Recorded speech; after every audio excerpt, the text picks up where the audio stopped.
안녕하세요. 윤반장입니다. 오늘은 주택임대차보호법에 대해서 얘기해 볼게요. 법 개정 이후 혼란기를 지나서 이제는 어느 정도 변경 내용도 정착이 되고 안정돼 가는 것 같아요. 임대인과 임차인 모두에게 중요한 사항들 이번에 확실하게 정리해 보는 기회가 되면 좋겠어요. 주택임대차보호법의 목적은 국민 주거생활의 안정 이렇게 나와 있어요. 사실상 임차인 보호를 위한 법이라고 생각하시면 될 것 같아요.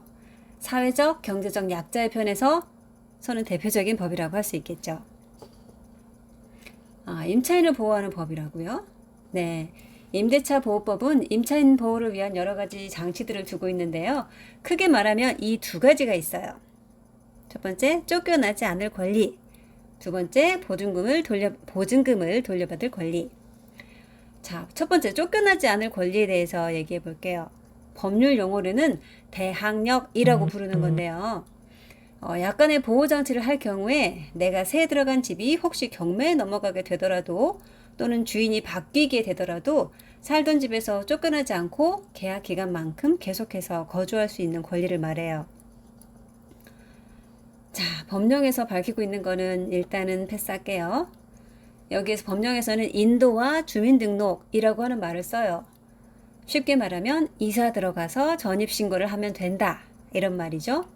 혹시 이사를 들어갈 집의 주인이 전입신고를 하지 말아달라 이런 부탁을 한다면 내 대항력에 문제가 있을 수 있겠구나 이렇게 생각하시면 돼요. 물론 다른 조건들까지 골고루 고려를 해서 결정을 하시겠지만 전입신고를 해야 나의 대항력이 완성된다는 거 요거는 꼭 알아두셨으면 좋겠어요. 자, 두 번째 권리, 보증금을 돌려받을 권리. 주택임대차보호법에서 또 하나 굵직하게 보호하는 게 바로 이 보증금 돌려받을 권리예요. 이 말은 법률 용어로는 우선 변제권이라고 부른답니다. 즉 다른 채권에 우선하여 나의 보증금 또는 전세금을 변제받을 수 있는 권리죠. 대항력과 마찬가지로 우선 변제권 또한 조건이 있어요. 바로 확정일자. 많이 들어보셨죠? 계약을 하고 잔금을 치르고 자 드디어 이사를 해요. 근데 이사 들어가는 날 꼭 잊지 말고 주민센터에 들러서 계약서의 확정 일자를 받아야 하는 이유가 있는데 이게 바로 요거 우선 변제권 때문이죠.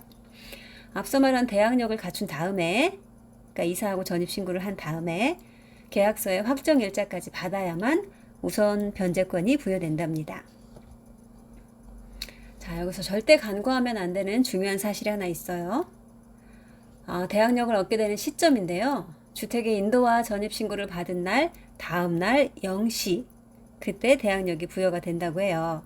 아주 중요하죠. 자, 예를 들어 볼게요. 한 임차인이 아파트에 전세를 들어갑니다. 계약할 때 등기상 전부 증명서를 보니까 선순위 근저당 등이 전혀 없고 아주 깨끗한 집이에요. 기분 좋게 계약을 하고 이사를 했죠. 이때가 2월 7일이라고 해볼게요. 이사날 너무 정신이 없고 피곤하다 보니까 전입신고와 확정일자를 조금 늦췄어요. 다음 날에 했죠. 다음 날 2월 8일이요. 자, 그런데 임대인이 이사 다음 날 2월 8일에 대출을 실행해요. 같은 날이죠. 만약 이 집이 경매에 넘어가게 된다면 임차인은 보증금을 돌려받을 수 있을까요? 자, 여기서 대항력의 발생 시점이 중요한 판단 기준이 됩니다. 앞에서 뭐라고 했어요? 2월 8일에 했다고 했죠. 확정일자. 그리고 같은 날 대출이 실행이 되었어요. 대출 같은 경우엔 그 실행한 바로 그날부터 효과가 있어요. 2월 8일. 근데 대항력은 그 다음 날부터 생긴다고 했죠. 그러니까 2월 9일 0시부터 생기는 거예요. 뭐가 먼저예요? 대출이 먼저겠죠?